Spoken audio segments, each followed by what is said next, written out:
Vamos embora. Olá, muito boa tarde, bem-vindos à revista da semana, edição do dia 17 de fevereiro. Connosco estão Silvério Cunha e José Faustino para mais um programa em que analisamos os temas que marcaram a atualidade dos últimos dias. Pelo menos alguns dos temas, claro, nem tudo pode estar neste espaço de uma hora, por isso não percamos tempo. Vamos começar com a decisão mais recente do Governo na política de habitação. O Executivo apresentou esta quinta-feira um novo pacote legislativo sobre habitação. O Primeiro-Ministro elencou as 5 principais medidas de combate à especulação imobiliária: aumentar a oferta de imóveis para habitação, simplificar os processos de licenciamento, aumentar o número de casas no mercado de arrendamento, combater a especulação e proteger as famílias. De uma forma genérica, são estes os temas desta que deram então a produção legislativa e os novos pacotes, o novo pacote legislativo sobre habitação. Silvério Cunha, boa tarde, bem-vindo. Desta notícia, o que destaca e o que análise faz esta decisão do Executivo de apresentar um pacote tão complexo e tão alargado de decisões na área da habitação? Bom, muito boa tarde antes de mais. Bem, eu vou ser breve, porque há aqui coisas que só sendo breve, porque realmente não se sabe o que é que vai acontecer. Mas começo por lembrar uma coisa que está ligada com isto tudo, porque ontem também foi notícia, de certa forma. Bem, neste momento, de acordo com a Comissão Europeia, que eu fui ver, Portugal é o quarto país com maior execução do PRR, ao contrário do que por acaso se anda a dizer por aí. O que acontece é que há, ao que parece, dificuldades burocráticas, mas realmente a Comissão Europeia, o dado que tem é que Portugal é o quarto país com maior execução, o que significa que, portanto, que há 22 a 23 países atrás. Bom, agora, quanto às medidas digamos, do governo, olha, eu para ser franco, acho que há uma questão que eu coloco desde já e que para mim é um mistério, daqueles mistérios portugueses. Assim como nós somos um país um bocado esquisito em certas coisas, e claro que isso traduz-se em atrasos estruturais. Já uma vez falei aqui, dei o exemplo, por exemplo, só 3% da terra em Portugal é que é privada, ao contrário da média da União Europeia e da Alemanha, onde é 40%. Perdão, de terra é pública, perdão, ao contrário do que se passa na Alemanha e nos países mais desenvolvidos da Europa, onde chega a 40%. E a mesma coisa se passa com a habitação pública em Portugal, que é 2%, a média europeia é 12%. Portugal está, portanto, com 6 vezes menos. É evidente que enquanto isto não normalizar esse nível, nada é possível fazer. Não, mas a opção foi porque venderam. Seja como for, Venderam, não. Depois do mas é um 25 de facto, Abril pronto, é um venderam, não. facto. Agora não É um têm, facto, é pois. um erro, é um erro, é Pois um erro. venderam, não. Pois foi. Portanto, é um erro. Acontece que, à partida, isto, portanto, para mim, levanta um problema que é este. É que se nós não partirmos do patamar em que partem outros países, é evidente que os problemas nunca são solucionáveis em termos de política pública, que seja uma política pública, digamos, coerente. Uma política pública de habitação pública tem que ser coerente. E tem que ser, para ser coerente, tem que ser sistemática, tem que ser permanente e tem que assentar em pelo menos alguns anos de legislatura. E até é um daqueles casos, tal como a educação e a saúde, por exemplo, e a segurança social, em que tem que haver pactos de regime, porque senão as coisas não se resolvem. Não há dinheiro que, obviamente, resolva o problema, nem que agora se apostassem lá que 15 mil milhões e não sei o quê, não resolviam o problema. Os países do Norte da Europa, que foram países onde a habitação pública mais expressão teve e tem, acontece que fizeram isso com políticas públicas muito agudas, muito severas, muito incisivas. Eu volto a lembrar uma coisa, já que uma vez disse, dei um exemplo, bem, para a Suécia um dia, num período de tempo relativamente curto, inferior a uma década, construiu 1 milhão de habitações públicas. Portanto, isto é só para dizer um país que tem a mesma população de Portugal. Portanto, isto só para dizer que quando são coisas a sério, são coisas a sério. E a União Soviética, nos bons tempos, ainda construía mais. Sim, sim, mas acontece que a diferença é que a Suécia, portanto, é um país equilibradíssimo e é um país, portanto, onde se fazia isso. É Acon- habitação, professor? Acontece que eu acho que tem que haver uma política de habitação pública séria e, naturalmente, o que é que sucede? É que depois, agora, venho comentar e dizer uma coisa muito simples. É que eu acho que na ausência destas medidas estruturais de fundo, que no fundo são desenhos para as coisas globais, é evidente que estas medidas todas que o governo ontem tomou, a maior parte delas, enfim, há coisas na habitação estudantil e tudo isso que eu acho bem, que eu estive a ver na imprensa, que eu acho bem, Há coisas que eu acho que, sinceramente, não acho bem, por exemplo. A verdade é que também não temos que pôr os donos das casas, os donos privados a pagar a crise.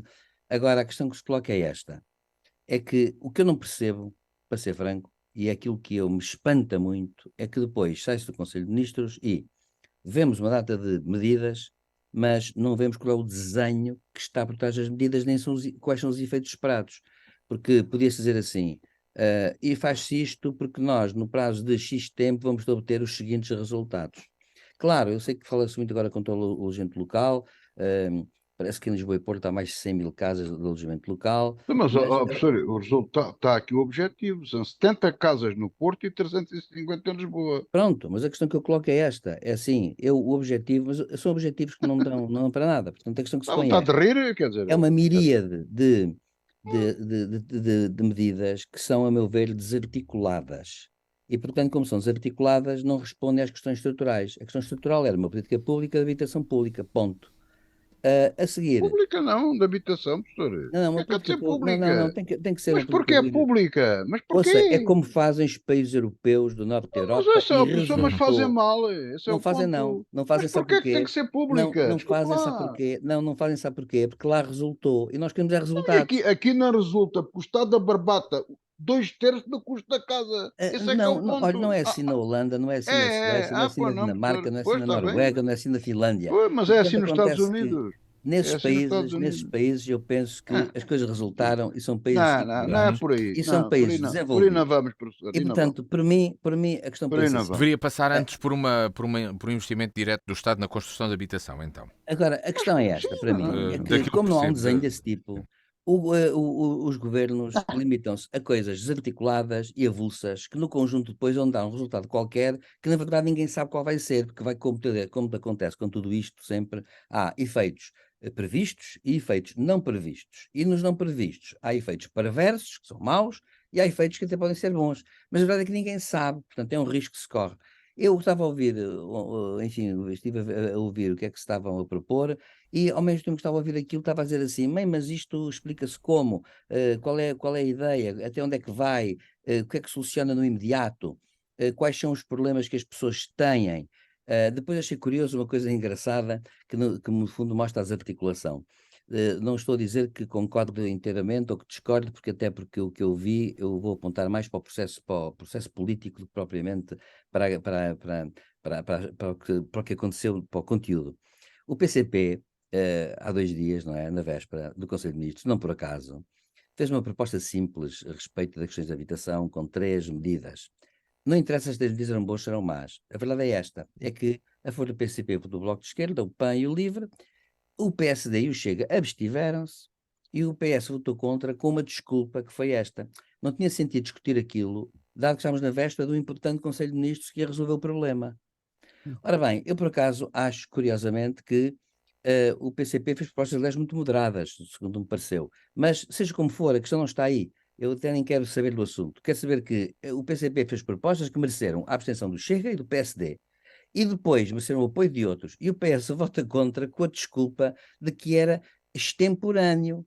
Então, eu pensei cá para comigo, olha, às tantas, o Costa vai sair com o coelho da cartola, que é, quer-se antecipar, o PCP antecipou-se estrategicamente, e ele vai subscrever várias medidas que o PCP até propunha. Mas não, o que saiu foi totalmente ao contrário. Portanto, o que acontece com o Partido Socialista, enquanto partido parlamentar, nem sequer sabia, ou não sabia, ou fingia que não soube, ou não quer, de qualquer modo, não quer aceitar discutir nada. E, portanto, o interessante e até o hilariante está nisto. É que o PS votou contra a proposta do PCP, que o Chega, em que o Chega se absteve. E, portanto, acontece que, no fundo, não há, portanto, o que eu vejo é que não há articulação, não há uma política pública séria, coerente, sistemática, que aponte para um desenho, que eu chamo um desenho de sociedade mesmo. Tem que ser assim.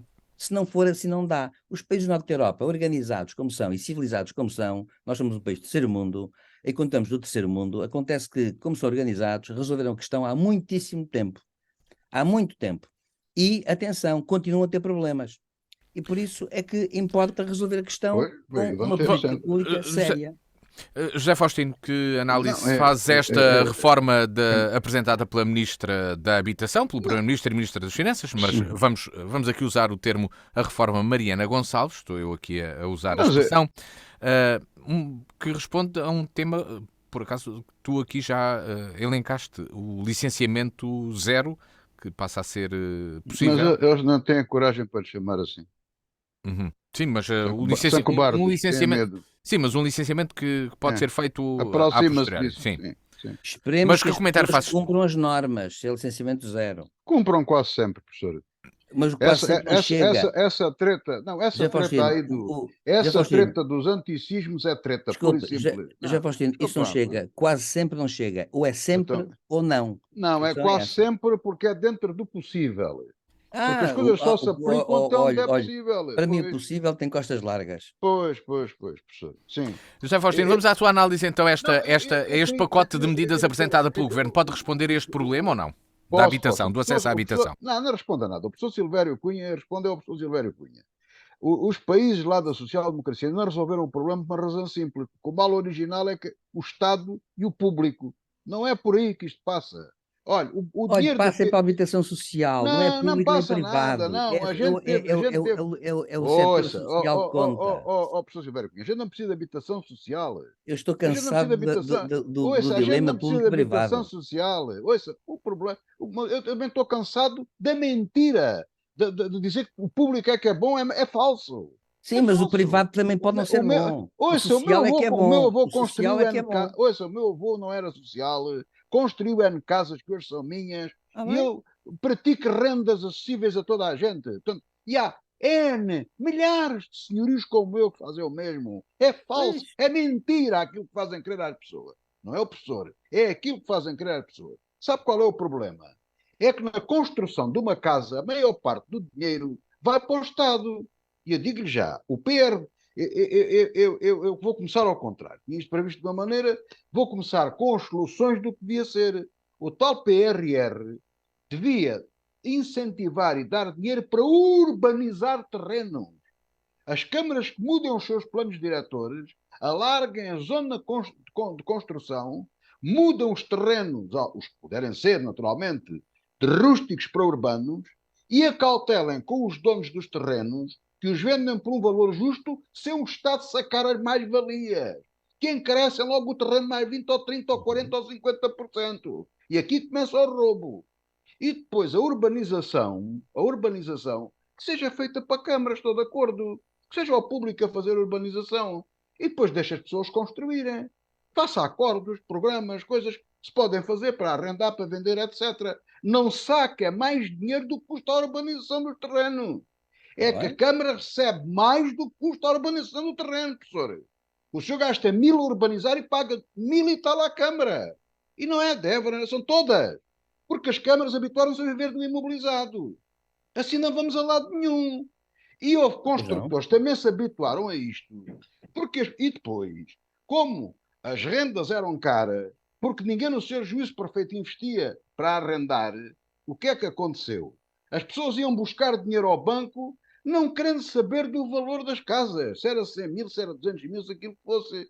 Eles queriam saber era quanto é que pagavam por mês, que eles nem tinham que dar nenhum sinal de entrada, era tudo a crédito. E quer saber a quanto é que pago, que normalmente era menos do que a renda. Olha, deu o lindo resultado da crise de 1910, 1910, 1910, o subprime da coisa, que se deu nos outros países e por aí. Deu esse lindo resultado. E agora é o mesmo, a gente vê estas medidas, é Estado, tirando aqui o próximo do licenciamento zero, é o Estado compra, o Estado tira. Mas porque eu não preciso do Estado para nada. Os senhorios não precisam do Estado. Quem precisa do Estado são os inquilinos. Portanto, se o inquilino não tem renda para pagar, o Estado ajuda-o a pagar a renda e o senhor recebe a renda. Mas a propriedade privada existe. O professor Silvério Cunha é um homem do direito que eu não sou. As pessoas têm direito à propriedade privada, inclusivamente a não arrendar as coisas. Eu faço daquilo que quero da minha propriedade, o Estado não tem nada com isso. Isto não é um Estado comunista, isto é uma democracia liberal. Mas o Estado tem que dizer e tem que falar a verdade. As pessoas têm casas devolutas porque não têm condições para recuperar, para as arrendar. Porque o Estado lhe cria dificuldades de licenciamento e alcavalas caríssimas para as legalizar e porem tudo em condições. Esta é que é a verdade. E os entraves são muitos. O resto é tudo mentira. É tudo treta. Por último, para acabarmos esta primeira entrada, o primeiro inquilino, perdão, o primeiro senhorio, o primeiro proprietário de imóveis em Portugal é o Estado e as câmaras. Comecem por aí. Estas medidas devem-se aplicar aí. Eu conheço, olha, aqui perto de mim está ali a manutenção militar. Estão zonas de quartéis, estão edifícios públicos. Transformem-nos em habitação. Por que é que não os transformam? Estão à espera para especular? Para vender a algum privado para o acusarem de capitalismo? É isso que a gente tem que perceber. Porquê? Vamos lá ver. Converter uso de imóveis de comércio em serviço para uso habitacional. Bom, até aqui, isso pagava taxas enormes. Até de mudar de ramo de uma coisa para outra era uma taxa caríssima. Então, isso é difícil de mudar. Vamos ver. Então não é mais fácil ter um terreno urbanizado e construído do que estar a mudar uma zona que é comércio para a habitação? Se ela foi licenciada para comércio, é porque devem ter visto o equilíbrio urbanístico dela ser comércio. Depois o licenciamento, o pré-licenciamento termo, o projetista assume a responsabilidade e começa a construir. Muito bem. E já agora a aligerar também os projetos. Isso também era bom. E a fiscalização da Câmara, porque não? A Câmara fiscaliza. Nunca vi que a Câmara não fiscalizasse. E até digo mais. No caso concreto da Câmara de Évora e da minha experiência, até tenho atos bastante positivos da fiscalização da Câmara, de colaboração, de trabalho. É útil isso. Agora, as leis também não permitem mais do que isso é que é pena, porque deviam haver as leis. Não é dinheiro, é leis. Depois, o Estado arrenda para subalugar. Mas por carga d'água? Mas porquê é que eu vou arrendar uma casa ao Estado para ele subalugar a outro? Deixa o mercado funcionar e diga às pessoas, quer candidatar à renda, venha aqui pedir um dinheiro ou ajudar ou de qualquer forma, e a pessoa paga a renda ao senhor. E o que é que o Estado tem agora que ser subalugar a casa? Só O uma Estado não é uma coisa, empresa pública. O só uma Estado não é coisa, uma empresa. O Estado tem eu que sair. concordo com muito com o que diz, mas primeiro, Então, eu continuo a achar que o dilema entre público e privado é um falso dilema, porque é. o social está acima. Portanto, há Oh, três professor setores, Manuel, há três mas setores. desculpe lá, professor, desculpe lá. Mas deixe-me Mas o dizer, senhor tem razão, mas olha lá, não fui eu, nem mas foi o senhor, deixe-me nem foi dizer, uma tia que acabaram com as cooperativas de claro, habitação, claro, santo claro, Deus. claro, claro, claro. Foram Acho, importantíssimas. sem, Professor, quem é que acabou com a autoconstrução? claro, Não claro. foi o regime? Sim, tudo bem, mas eu não estou a Não, defender, estou apenas a constatar. eu Agora, a segunda questão, sei, acho claro. inclusivamente que uma política pública de habitação pública devia naturalmente incluir os privados que estão interessados em construir. Podia fazer um Não convênio é com eles. incluir os privados. Professor, Agora, a isto questão tem é que esta. residir nos Agora, privados. a questão é esta. A questão, no O entanto, Estado é não é esta. construtor Há só civil. uma coisa em que não acredito, em que discordo de si e não acredito. Então no Sabe, o quê? Estado não se autorregula, o mercado não se autorregula. Autorregula. Não Olha, regula, não professor autorregula Silvério nada. Cunha, professor Não. Silvério Cunha, gastei o ano passado numa casa 25 mil euros e arrendei, sabe por quanto? Por 340 euros, Mas professor. eu não discuto Isto é isso. autorregulação. E Não. como há milhares de senhorios a fazer isto. É Sim, falso o que e haverá dizem. outros que não são. Autorregula-se. E O haverá outros que Estado não é se que não nos deixa autorregulam. autorregular. E Não haverá, nos deixa. não sei, Impõe leis e normas leoninas muita e gente, manhosas para isso, eu sabe? não duvido que os atores do Esse é o mercado, muitos se ponto. Não. autorregulem, mas não Eu, são olha, todos. O mercado não se autorregula por eu natureza. herdei, ouça, eu herdei Para concluir então, José Faustino, houve, neste tema, não, não é que é para doloroso fecharmos, ouvir sim. certas coisas, porque as pessoas fazem um sacrifício tremendo para colaborar com toda a gente, as pessoas entendem-se. Deixa-nos, a nós trabalhar livremente, como dizia o Sr. Cavaco, deixa-nos trabalhar. Os senhorios com os inquilinos entendem-se. Sempre se entenderam. O Estado é que é o elemento aqui de discórdia que cria os problemas. Agora, pôr aqui no meio disto, por exemplo, os vistos de gold, dá vontade de rir. Eu posso dizer assim, a todos aqueles que me bateram à porta para arrendar uma casa e que eu não pude, estejam descansados, porque o Estado acabou com os vistos de gold, amanhã já há casas. Não brinquem comigo. Os vistos golos é casas para Claro, naturalmente. meio milhão de euros. Ó, professor, quer dizer, Concordo com isso, claro. isto é uma brincadeira que aqui está. Sim, claro. São medidas articuladas, que é o É que eu digo. Desde, obrigação de arrendar casas de volutas. O que é que o Estado não diz assim? e para concluir então, José Faustino, Um temos de conjunto terminar este tema? municipal, incentivar os municípios aí junto dos senhorios que têm casas de volutas, organizar um processo para as arrendar. Porquê é que não as arrendam? O centro histórico, por exemplo. Porque para mudar uma telha tem que ir para Lisboa e demora 4 anos a licenciar. E custa 5 ou 6 ou 10, 20 mil euros. E Tudo a telha bem. custa 2 tostões. Ah, não, tudo bem, não, professor, está tudo mal. Não, não, já tudo Agora, mal. não Sim, venham sim, pôr os aí tem olhos em cima razão. dos senhorios. Aí tem O, razão. o Mas grande eu. culpado de tudo isto é sempre o mesmo, o Estado. Não, E eu não o tenho essa. problema é, Eu e acho aqui que os a nossa culpados. divergência é este, professor. O senhor diz Estado, mais Estado, mais Estado. E eu digo, Não, não. menos Estado, menos Estado, menos Estado, Não, desapareça não, ao eu Estado. O não digo Estado não mais faz Estado. Eu não falta. digo mais Faz-me lembrar Estado. o Mário Soares Eu- ao guarda. Homem, não, desapareça daqui. eu O não digo Estado mais Estado. desapareça Eu digo é daqui. mais Eu não... regulação, que é uma Ó, coisa professor, diferente. eu não De- preciso de regulação. Ouça, eu não preciso de regulação, nem Não discuto, preciso do Estado. não discuto Sempre me entendi com as não pessoas, discuto. as pessoas sempre me entenderam comigo. E digo-lhe, Isso não conheço, discuto. isso é uma coisa que conheço bem de perto, tenho assistido em reuniões na minha associação de proprietários, e peço desculpa por estar a falar na primeira pessoa e de coisas que me dizem diretamente respeito, mas não fujo aqui um milímetro à verdade nem ao objetivo da minha obrigação deontológica. E sei que não estou sozinho neste país, há centenas ou milhares de senhorios a fazer o mesmo. Há senhorios maus, há senhorios manhosos, mas também há inquilinos maus e manhosos. É igual. E o Claro. Estado é o primeiro manhoso e velhaco, porque vem com medidas destas leoninas para armar briga entre as pessoas. A gente quer é Deste, conciliação, quer deste terrenos baratos tema, para sim, Continuo construir, a quer a acreditar nos já países possibilidade, está, nórdicos. já está. como o professor Silvério Cunha disse bem, deixem construir as pessoas, deixem É, construir o social, o público que construa e o privado que construa. Vamos construir um país e mais. E como o setor industrial da construção civil nunca foi um setor de grande desenvolvimento para o país, o único ponto em que pode ser é a exportação, não lhe cortem a possibilidade da exportação, por exemplo, com os vistos gold, porque a construção é só para consumo interno, tirando as casas de alto custo, que é para vender aos estrangeiros, que é exportação, de uma certa forma. Passamos para o segundo tema do programa de hoje. Falemos destas coisas Depois, muito a sim, sério.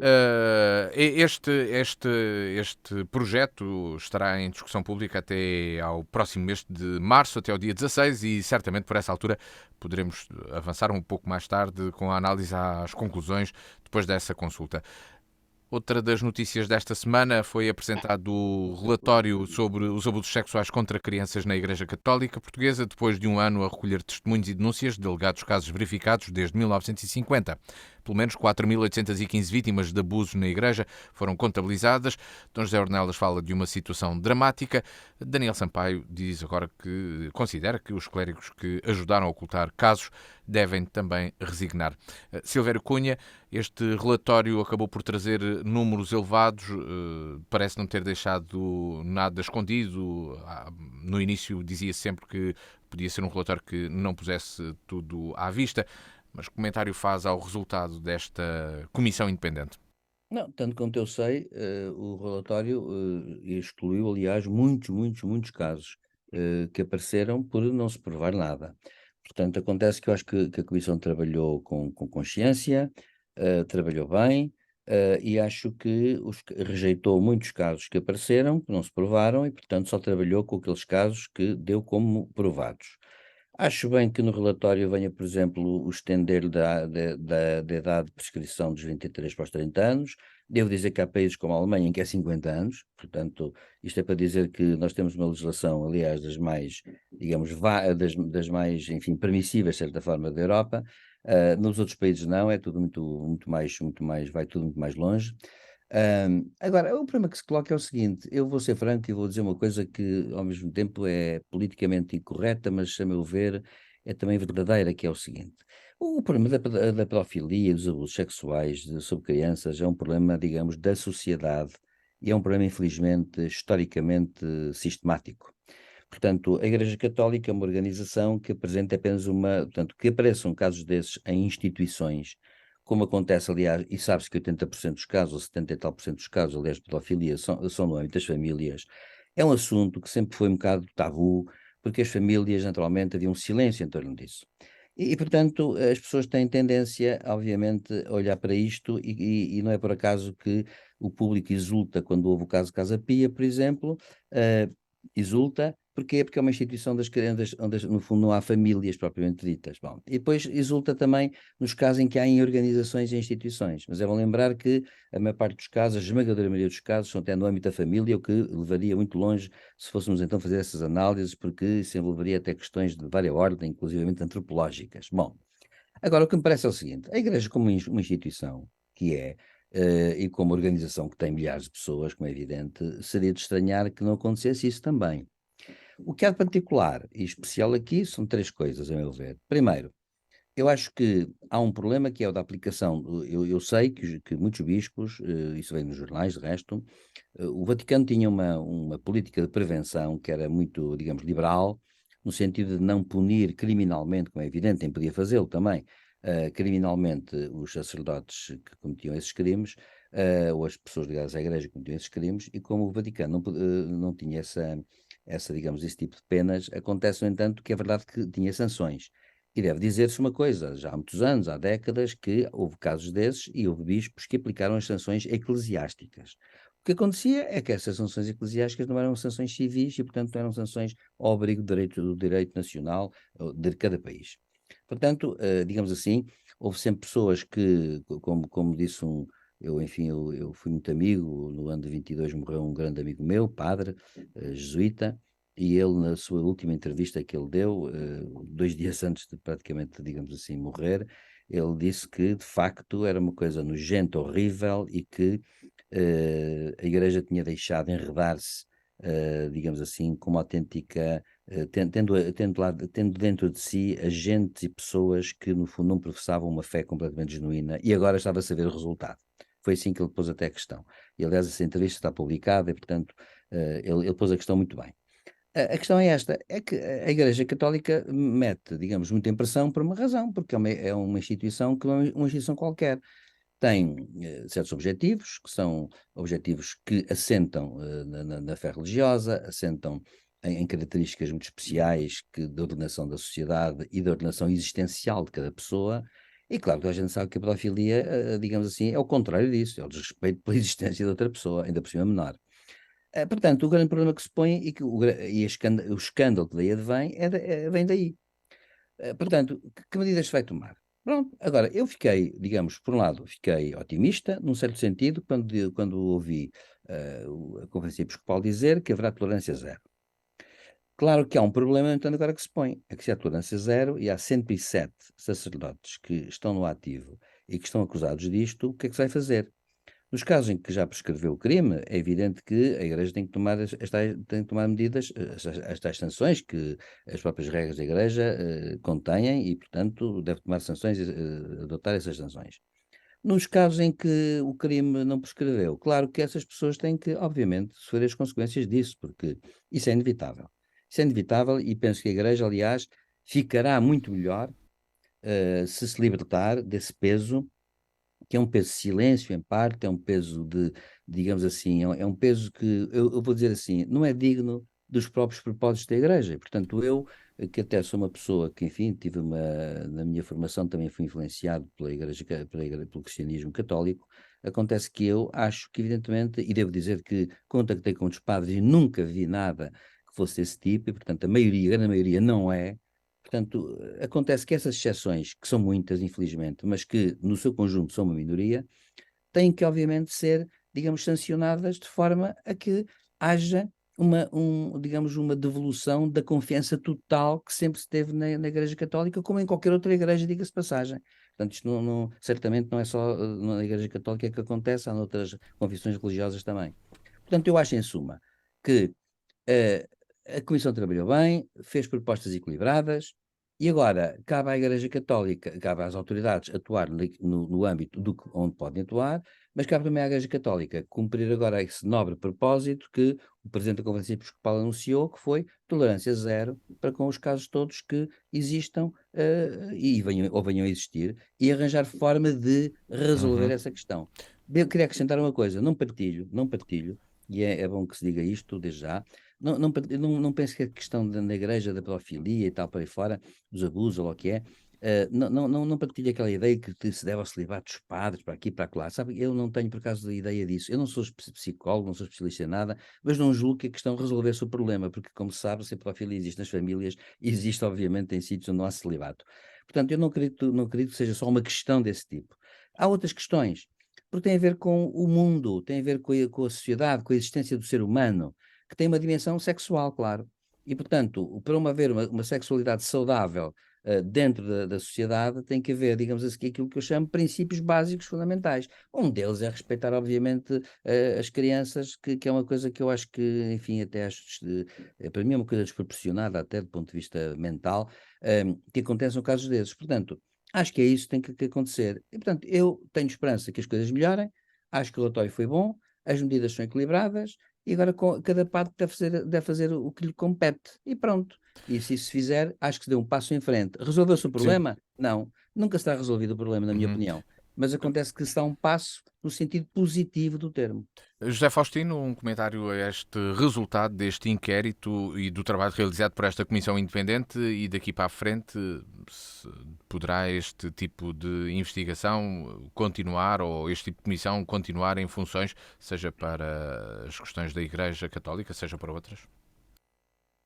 Não, outras mais devagar. A iniciativa é da Igreja Católica, não é? Portanto, porque, vamos lá ver, há muitas instituições, muitas religiões, muitos credos, muita coisa, onde se passa, se bem a mesma coisa. Mas, de facto, a única que teve coragem de nomear uma comissão independente para analisar o problema foi a Igreja Católica. Honra lhe seja feita. E até fico um bocado surpreendido quando há pessoas na praça pública, até comentadores, que se vê nas televisões e por aí, a aproveitar uma auditoria interna pedida, auditoria externa, independente, pedida para a própria Igreja, a usarem isso para atacar a Igreja. Não, a Igreja teve a coragem de tentar resolver um problema que tem lá dentro. Os outros não.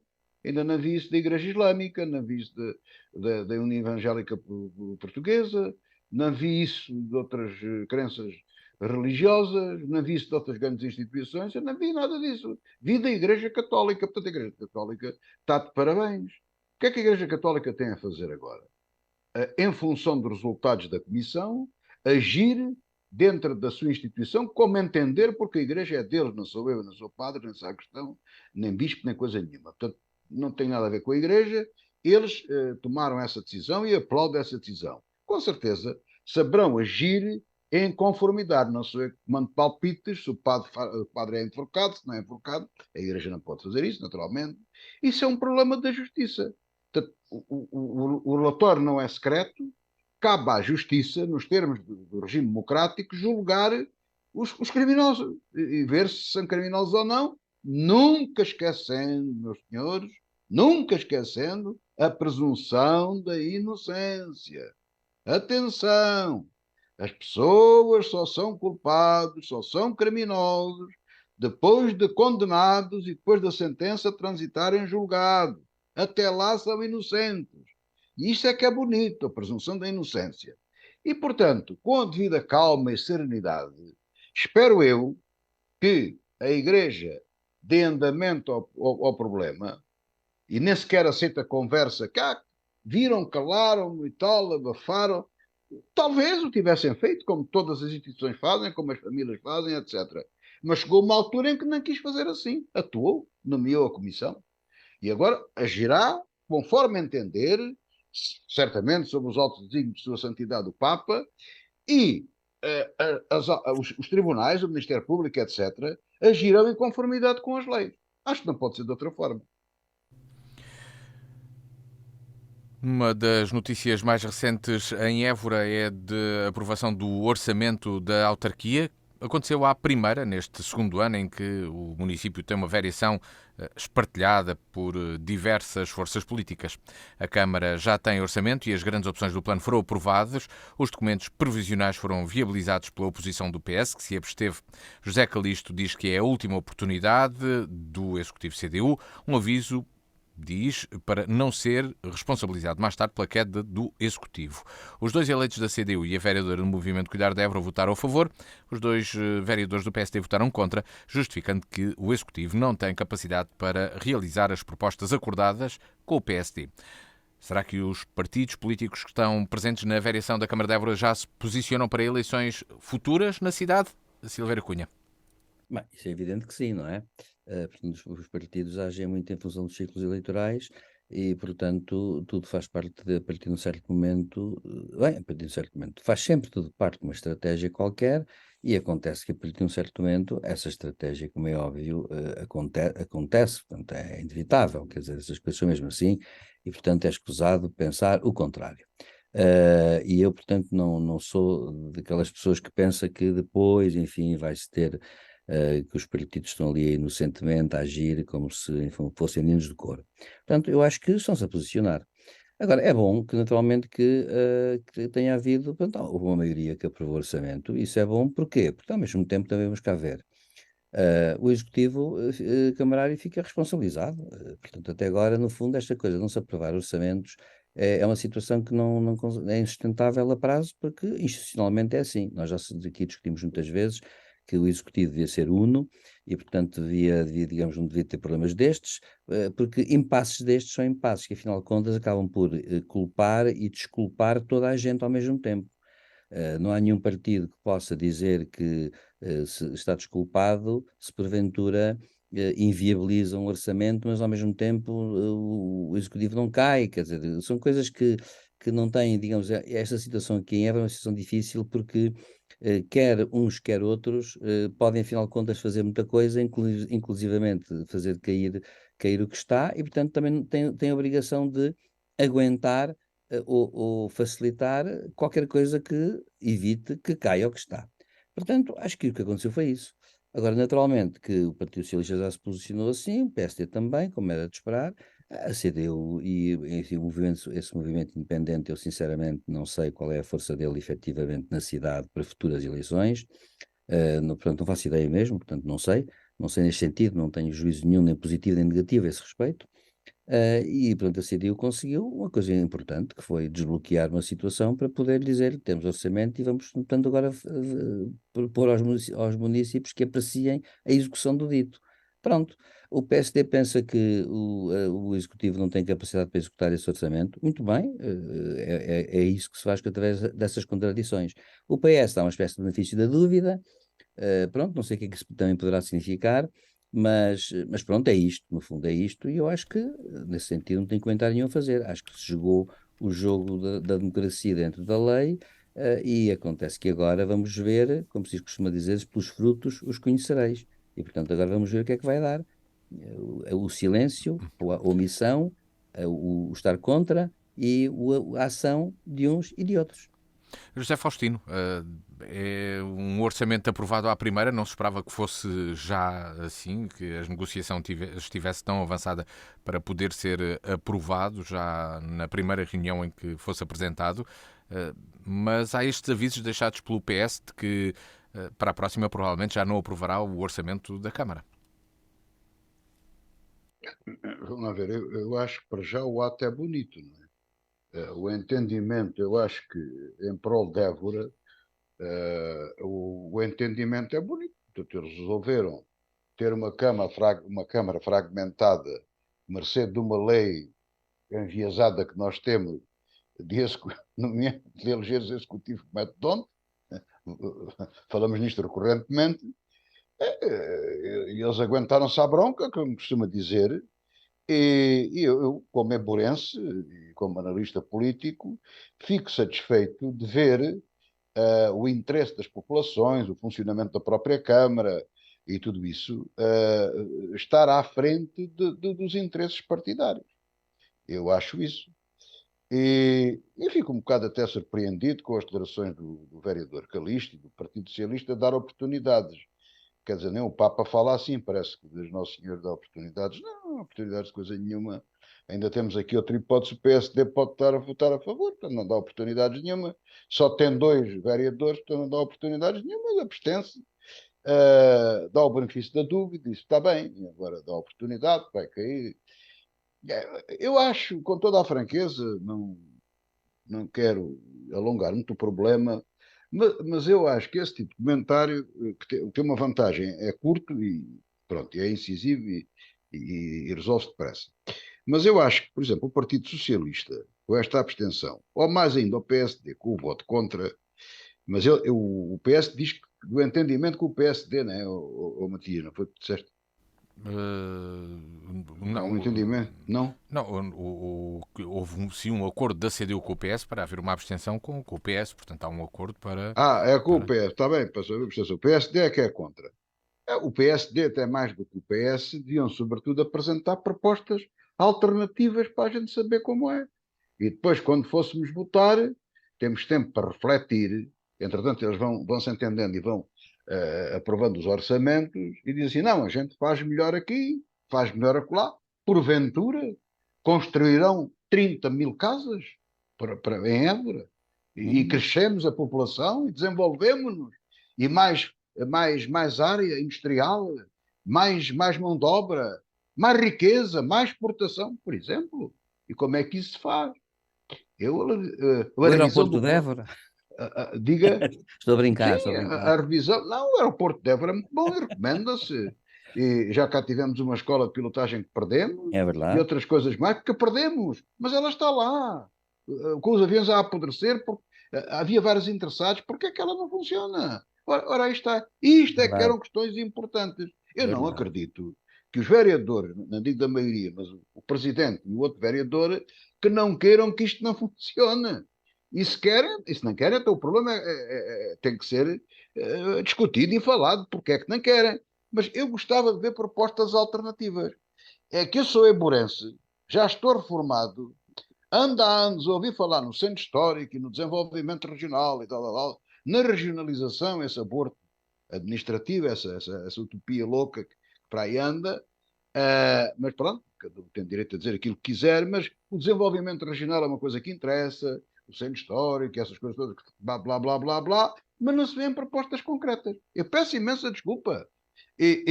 Portanto, neste caso a CDU apresentou propostas, foi eleito, governa a Câmara com pouca gente, é em minoria, mas tem o mérito de conseguir aprovar o orçamento. Os outros que digam de sua justiça. Como é que se Quem... desenvolve? Como é que se Uhum. desenvolve agora? Como é que se fazem mais casas para o povo? Vai-se baixar as taxas municipais? Como é que isso é feito? Apresentem propostas. Ora, Muito bem. quem vai falar também, quem vai falar também são os membros do Bloco de Esquerda que vão escolher um novo coordenador para o partido. Catarina Martins anunciou que irá deixar a liderança do Bloco de Esquerda. Silvério Cunha, foi uma década de Catarina Martins à frente deste partido. Será que já se pode fazer um balanço da ação de Catarina Martins? É o momento certo para sair? Bem, eu acho que os partidos fazem bem em renovar o seu pessoal político e as lideranças de vez em quando fazem bem em fazê-lo. Eu devo dizer que não é por haver derrotas ou vitórias que eu acho que um líder deve ser julgado apenas.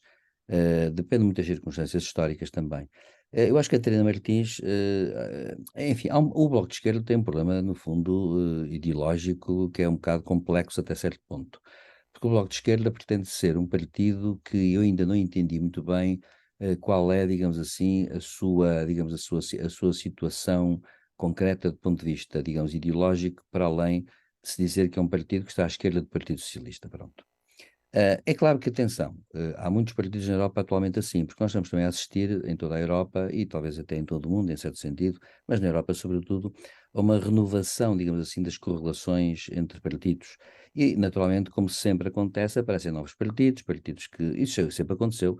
Eu vou lembrar de um exemplo que, enfim, que é célebre, quando a Central Sindical Britânica, em finais do século XIX, funda ela mesma um partido chamado Labour, Partido do Trabalho, por isso é que os socialistas lá se chamam trabalhistas, foram fundados pela Central Sindical Única.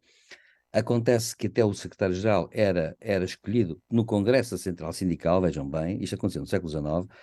Acontece que, nessa altura, foi um partido que começou pequenino e depois acabou por, logo em 1918, ganhar umas eleições, que depois falhou estrondosamente, mas acontece que em 46 voltou a ganhar as eleições e tornou-se um partido dominante juntamente com os conservadores e pôs de parte o antigo Partido Liberal, que agora é o terceiro partido, e a meu ver, aliás, um partido com excelentes propostas, devo dizer, e que tem vindo a subir em alguma coisa em eleições intercalares. Mas, isto para dizer o quê?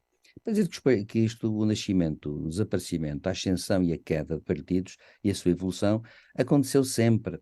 E aconteceu sempre de muitas maneiras, inclusivamente com partidos que chegaram a ter uma orientação e que depois, num dado momento, em certos congressos-chave, mudaram a orientação por razões também eleitorais, de adequação à sociedade, etc. Dou um exemplo, o SPD alemão, por exemplo, fez isso em 1959, no célebre congresso de Bad Godesberg, em que o Partido Social Democrata Alemão se assumiu como um partido, digamos assim, puramente reformista.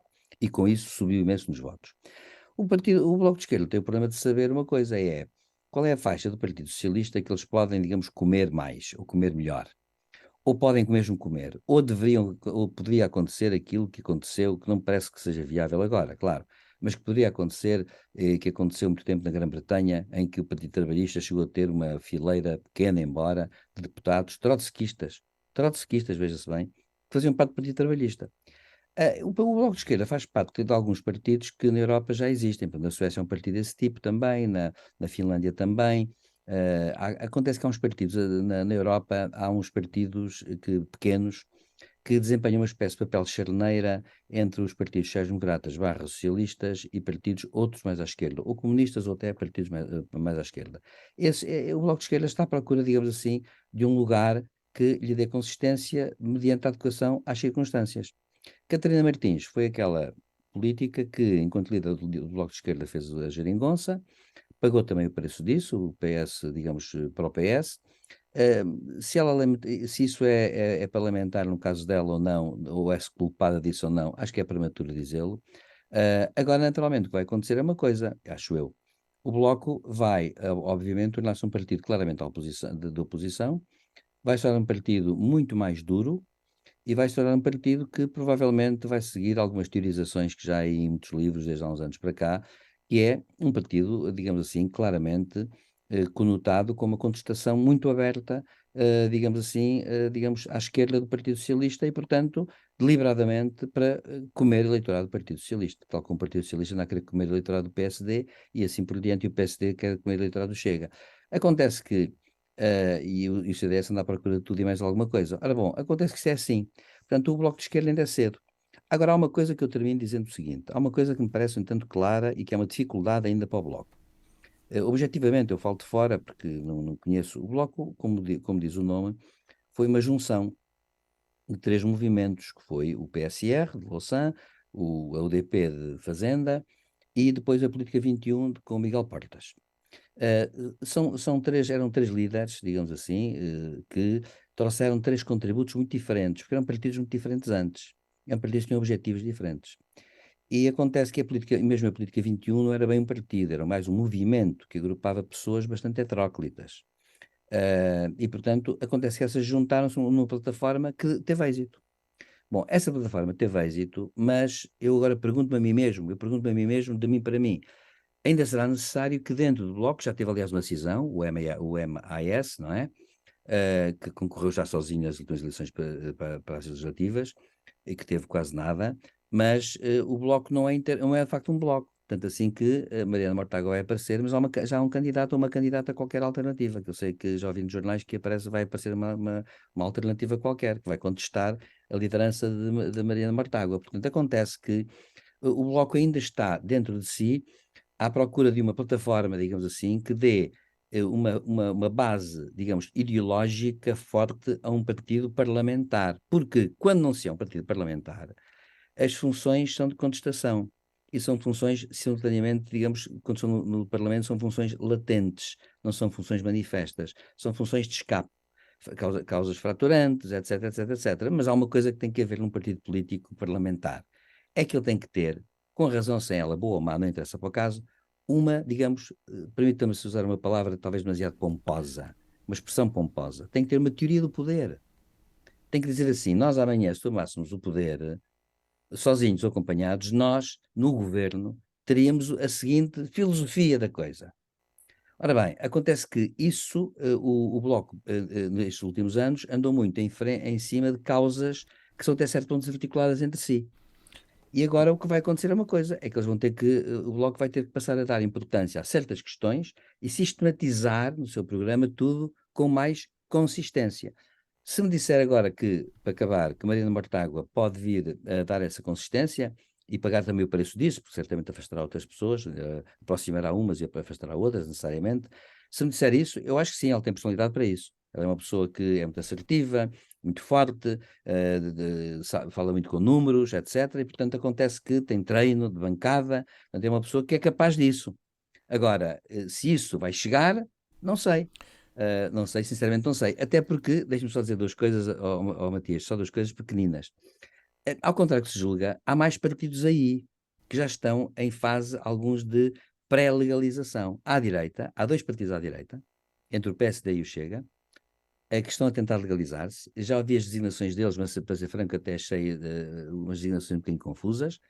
Há uma aliança social-democrata que está a querer aparecer entre o PSD e o PS, e que já, aliás, está nas redes sociais e que eu penso que até já está legalizada, enquanto associação, não enquanto partido, aí não sei, mas enquanto associação está legalizada, até tem página e tudo, e acontece que resta saber se agora não vai aparecer, digamos assim, agora o Bloco tem aquilo que eu chamo uma oportunidade, que é bastante bom a um certo nível, que é dizer assim, bem, nós agora então vamos comer a parte à esquerda.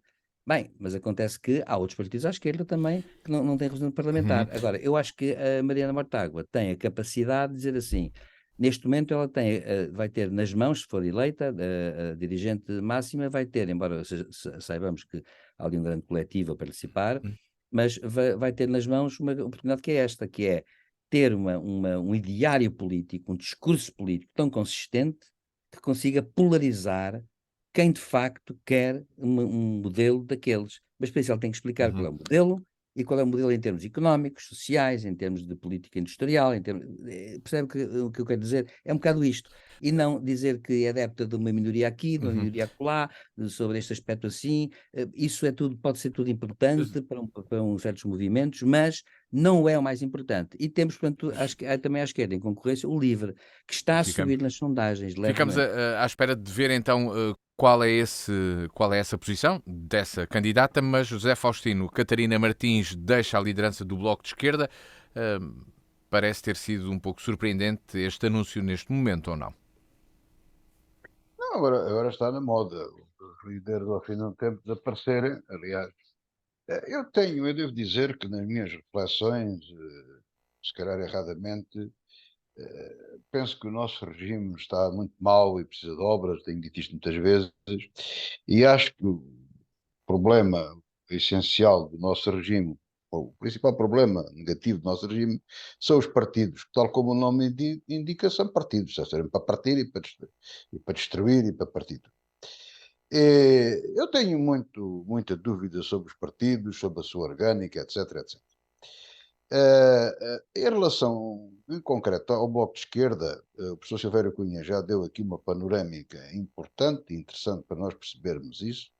Aqui todo fez a súmula disto e facilita-me aqui um bocado a vida, porque basta aqui concluir aquilo que quero, dizendo o seguinte: a Catarina Martins tinha a particularidade de interpretar, de representar, de explicar, de comunicar essas três pernas do Bloco de Esquerda, que lhe deu origem. Depois, há quem diga porque foi atriz de teatro, tudo isso, não sei, porque de facto tem habilidade para aquilo, sabe estar, embora defendendo aquilo que defende, de certo modo agrada e colhe a simpatia, mesmo de quem não gosta daquilo que ela defende, não cria aversões.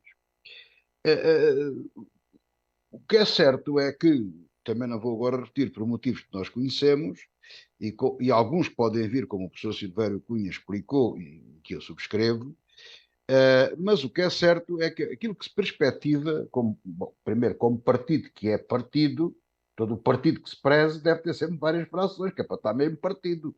O único que é sempre direito é o PC. Que é mau ou bem, já que uma vez disse, eu tenho dúvidas se o facto de ter uma ideologia, ter uma ideia, ter um objetivo e ter um líder, se é má, não sei. E eles entenderem se é aquele, não há outro. Mas é lá entre eles. Não me parece que isso seja muito mau. O que quer dizer que, na lógica, o centralismo democrático não me parece grande coisa, mas parece-me que na lógica dos partidos que não são grande coisa, o centralismo democrático funciona bem. Portanto, não sei se me explico, se me entende, se me entendem, mas é isto. Ora, o tudo leva a crer que Mariana Mortágua vai ser a nova líder do Bloco de Esquerda. Ora, a minha previsão é, somando 2 mais 2 é igual a 4, a Mariana Mortágua não tem as características da Catarina Martins. Nenhuma delas. Nenhuma delas. Só tem uma coisa, talvez em comum, é que se explica bem e apresenta os números, não é o caso da Catarina. E, portanto, é daquelas pessoas que, mesmo as pessoas que gostam da ideologia dela, não gostam dela. Tem essa particularidade. É agressiva. Não tem mal, é uma lutadora, é uma mulher da luta, não tem mal, é a opção dela, que eu respeito, aliás. Eu até acho graça, até lhe acho graça, devo dizer, graça no bom sentido, acho que é uma pessoa que faz os trabalhos de casa, trabalhadora, etc.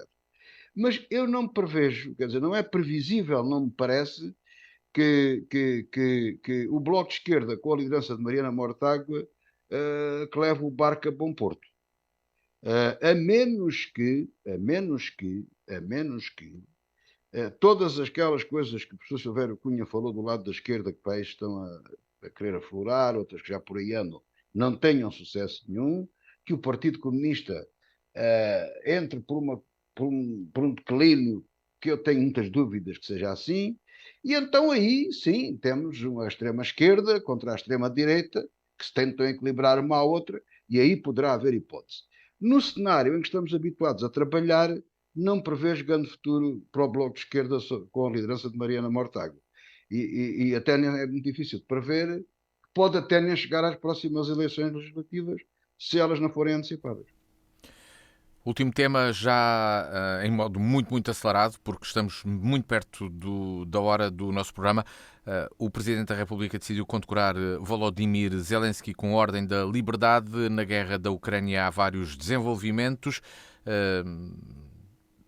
Há quem diga que um dos responsáveis militares britânicos refere que a Rússia tem 97% do exército envolvido na invasão da Ucrânia. Mas será que o país consegue aguentar esta ofensiva até chegar o novo material de fogo atribuído pelo Ocidente? Silvério Cunha, 3 pontos da guerra na Ucrânia neste momento. Olha, Aqui eu para só, análise. enfim, a questão da condecoração, enfim, acho que o Presidente da República tem essa prerrogativa, não vou discuti-la. Claro que nós costumamos dizer sempre que as pessoas são condecoradas nesses momentos, é após uma carreira ou após um período em que ela se manifesta, podia ser após a guerra ter acabado, mas enfim, não é uma questão para mim relevante a esse nível. Acho que está no âmbito das competências do Presidente. Agora, quanto à questão da guerra, bom, a guerra vai ter sempre três saídas possíveis e eu acho que a pior é que está, digamos, a pior não, mas quer dizer, aquela que é mais trágica é que está a acontecer, é que vai acontecer possivelmente. A guerra ou é a vitória da União Soviética, da Rússia, de Putin, e é uma vitória que seria uma vitória, digamos, brutal. Seria uma vitória baseada logo à partida na ablação de 16% do território da Ucrânia, o que a Ucrânia à partida nunca poderá aceitar, portanto são bases de negociações que não são aceitáveis de princípio.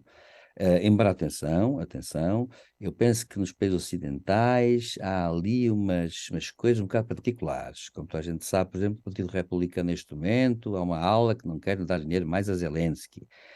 E acontece que anda a acusar Biden de estar a ser um gastador e que apoia a Ucrânia para nada, que mais valia haver negociações. Bom, há uma ala que na opinião pública ocidental, há uma parte da opinião pública ocidental e até da mundial, claro, que ou está fora disto, ou não quer saber, ou está contra. Agora, o que eu digo é, seria, portanto, uma vitória, digamos, desse tipo, que seria, digamos, terrível, porque, a meu ver, seria, bem, seria ao fim de Zelensky politicamente, mas, porque, enfim, ele está a jogar a cartada toda, com essa coragem toda, que, aliás, daí advém, mas é evidente que é uma cartada difícil e a cartada da vida dele, digamos assim.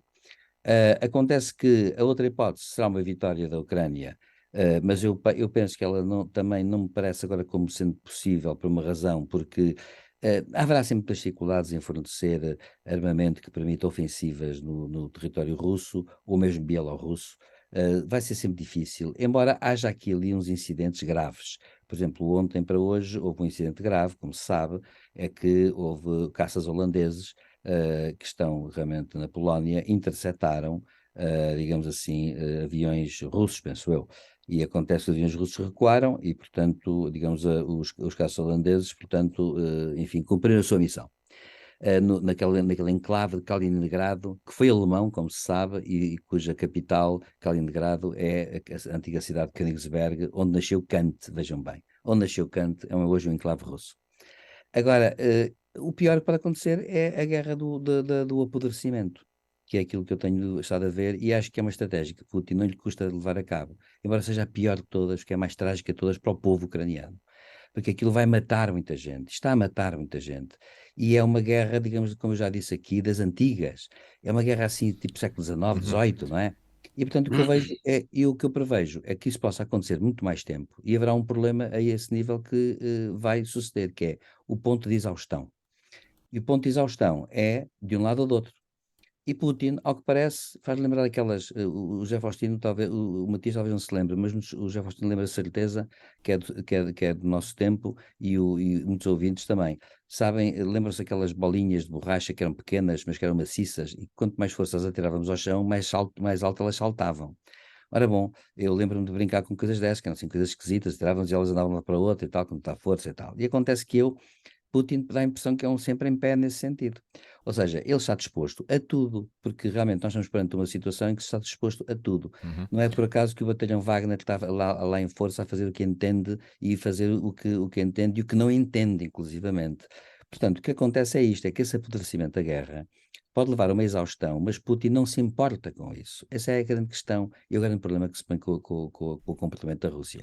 E por isso eu receio é que possa haver aí uma tragédia desse tipo, que é apodrecer a guerra, tudo escacarado, morre muita gente, e há de haver qualquer um destes dias cair-se-á numa hipótese que é ou a derrota total de um, ou então há mesmo negociações, e então isso seria também uma tragédia também, de qualquer modo. Portanto, digamos assim, o apodrecimento é pior das hipóteses por uma razão, Uhum. porque é aquela que leva sempre a uma solução má, seja qual for a solução. E mais tempo. José Faustino, um comentário à guerra neste período de tempo, usamos este termo, mas com esta notícia também do Presidente da República condecorar Volodymyr Zelensky com a Ordem da Liberdade.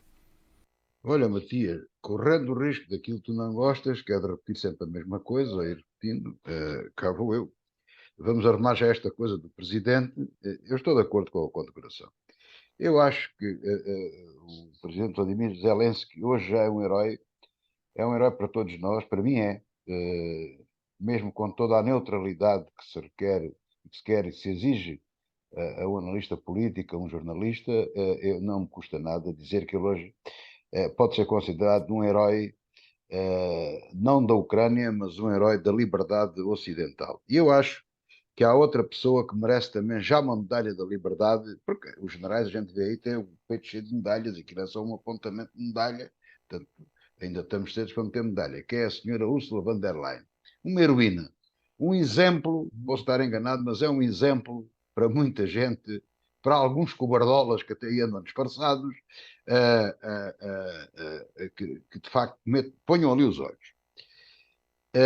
Portanto, nós, as gerações têm isto e as guerras têm isto. Dois heróis temos, Ursula von der Leyen e Vladimir e Volodymyr Zelensky. Zelensky. Uhum. Zelensky, exatamente. Agora vem a repetição. Portanto, há uma coisa que não pode acontecer. A Rússia não pode ganhar a guerra. E se a ganhar, o Ocidente e a liberdade e as democracias liberais vão acabar. O que Putin quer não é o Império Russo, é a União Soviética. Repito, O que Vladimir Putin quer não é o Império Russo, não é o Império dos Czares, é o poder soviético, é a União Soviética, pior do que aquilo que ela já foi. Mais larga, maior, espezinhando a liberdade ocidental. E se cederem, é a última oportunidade, se cederem aqui, ele vem por aí adiante, isto não é meter o medo a ninguém. E o problema não fica por ali. E, portanto, não vou alongar, agora meti a China, depois meti a Já não temos tempo para isso. Já não também. temos tempo para isso. Não pode ganhar a guerra. E das duas, uma. Ou se chega a um entendimento que não passa, seguramente, por aquilo que ele quer, não pode passar por aquilo que ele quer, essa oportunidade já abalou, já passou. Quando muito, poderá ficar nas zonas, por exemplo, na Crimeia, sob a administração da ONU, ou uma coisa semelhante, ou coisa do género, depois fazer um referendo, e até vir a ser entregue à Rússia, não digo nada disso. Terá que passar por uma coisa dessas. E, em última instância, e Deus queira que eu esteja enganado, o Ocidente tem que pôr as botas no terreno e a NATO tem que entrar ali e tem que caminhar, os Leopardos, os Abrams e essas coisas todas têm que caminhar a caminho de Moscou. Temos de defender a liberdade, temos de defender o Ocidente. O problema é muito grave, isto é tal e qual como foi na Segunda Guerra, e não há comparação, vem agora o tolo do Lula dizer que o outro tolo que lá estava, do Bolsonaro, que é parecido com... Não, quem é parecido com Hitler nem é Mussolini. Quem é parecido com Hitler, igual a Hitler, é Putin. E tem os mesmos objetivos. E, como dizia o Samora Machel, quando a gente deixa quando deixa crescer o crocodilo quando ele é pequenino, ele, quando fica grande, come-nos. Portanto, não pode ser. Eu sou daqueles que digo que muito rapidamente se tem tomar uma posição firme nesse sentido. E eu penso, aliás, independentemente daquilo que se diz, das divergências na Alemanha, das divergências nos Estados Unidos, etc., etc., que com certeza estará a ser preparado mesmo uma defesa, uma ofensiva, aquilo que for, mesmo para o perigo nuclear que o Sr. Putin ameaça. O Sr. Putin tem que aprender, tem que lhe ser dito, cara, o senhor não vai fazer aquilo que quer. O senhor quer guerra, vai ter guerra. E vamos acabar consigo. Hitler matou-se, deu um tiro na cabeça. E Putin tem que dar um tiro na cabeça. Não há outra hipótese. Sob pena de perdermos a liberdade do mundo. Chegamos assim ao final desta revista da semana e da análise feita por Silvério Cunha e José Faustino. O encontro está marcado com os dois, também aqui na Diana, de hoje a uma semana. Muito obrigado pela vossa participação. Saiba que pode escutar e ver este programa sempre que quiser na página dianafm.com. Tenha a continuação de uma boa sexta-feira e um bom fim de semana.